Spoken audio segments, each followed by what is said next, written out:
I would say that there is one surprise, and that's Stone Simmons being the Sunday starter. I thought Stone Simmons would be a bullpen guy, a guy that you might see end up being State's closer, but he gets the start. I think, and this is just my thoughts here. When you look at the starting rotation, Pico Khan on Friday, Carson Ligon on Saturday, Stone Simmons on Sunday. State is going to value experience in these first couple of games. They don't want to put guys out in front of these crowds, and I don't know how many people will be here this weekend, but I imagine there'll be good opening weekend crowds. They always are. Yeah, I just don't think they want to take the risk of a guy not being comfortable out there. I think Lemonis has kind of learned the lesson of these past few years, which is this opening weekend is important. You're playing a Manhattan team that likely isn't going to be a very good team this year.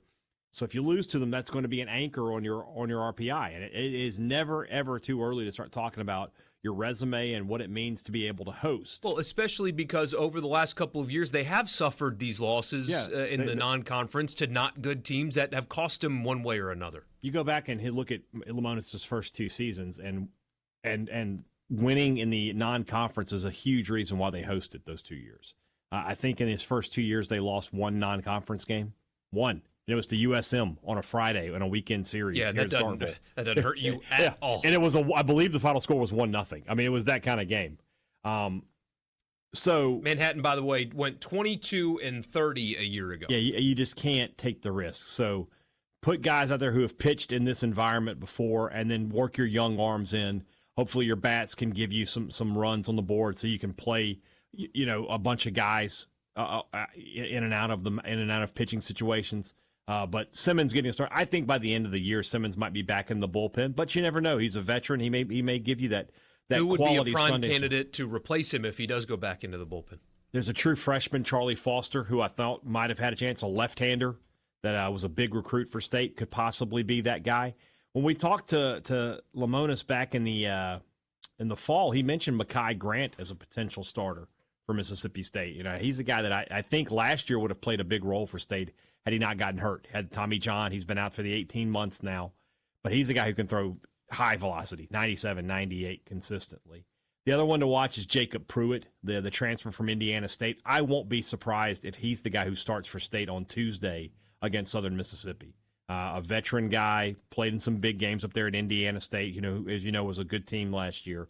I wouldn't be surprised to see him get the midweek start this week and then possibly be a weekend guy by the end of the season.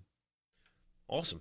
It's a pretty solid rundown. Now, as expected, and we'll talk about this coming up after the break, Mike Bianco, as he does every year in the opening press conference, just kind of hands over the information of, okay, here's my weekend rotation. Here are the guys that are going to start. Here you go. You don't have to ask because here you go.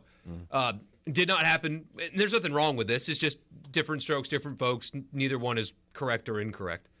Did not get that out of Mississippi State. You said that you'd have a pretty good guess at what you think the lineup is going to be. Maybe not the order, because, but who is, for those people that are just now like, oh, it's first pitch, who's on my team? Because we get those questions all the time.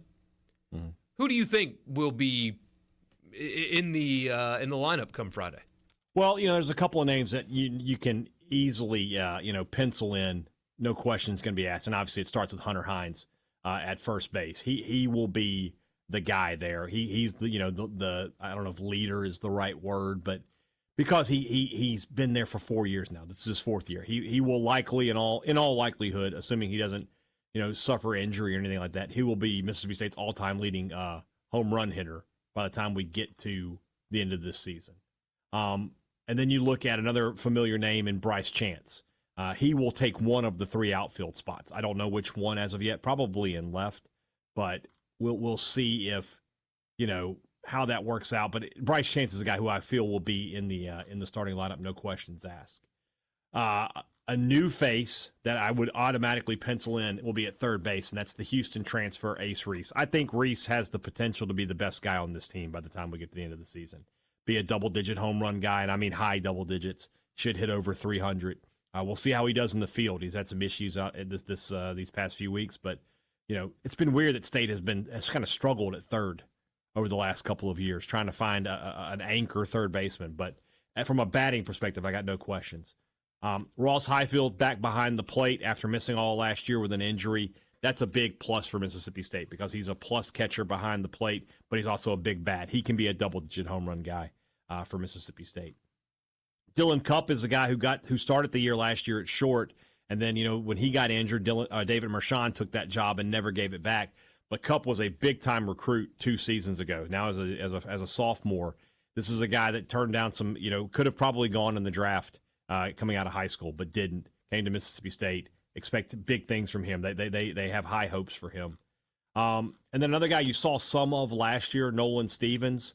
Saw a little bit more of him on the mound than at the plate last year, but I think he'll take that one of those outfield spots, probably right field, and will be there. He's a guy who may see some innings on the mound. You got basketball in the brain. Basketball in the brain.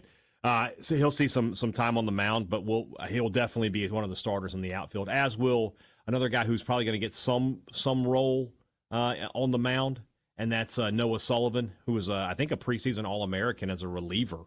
But he will probably be State starting DH, and he is another guy, coming in from USC Upstate who has double-digit home run potential. He hit 17 a season ago. Has been a 300 hitter over there. So, if he can make that jump to this level, he'll be fine. The other outfield spot, Mike O'Brien, probably in center. Took a bump in one of the scrimmages this weekend, but Lemonis said they thought he was fine. Speedy guy, can play center field. Last year, his bat's going to be the question. Hasn't seen a lot of at-bats, doesn't have a lot of hits. He's a guy that, he'll probably start the year towards the bottom of the lineup.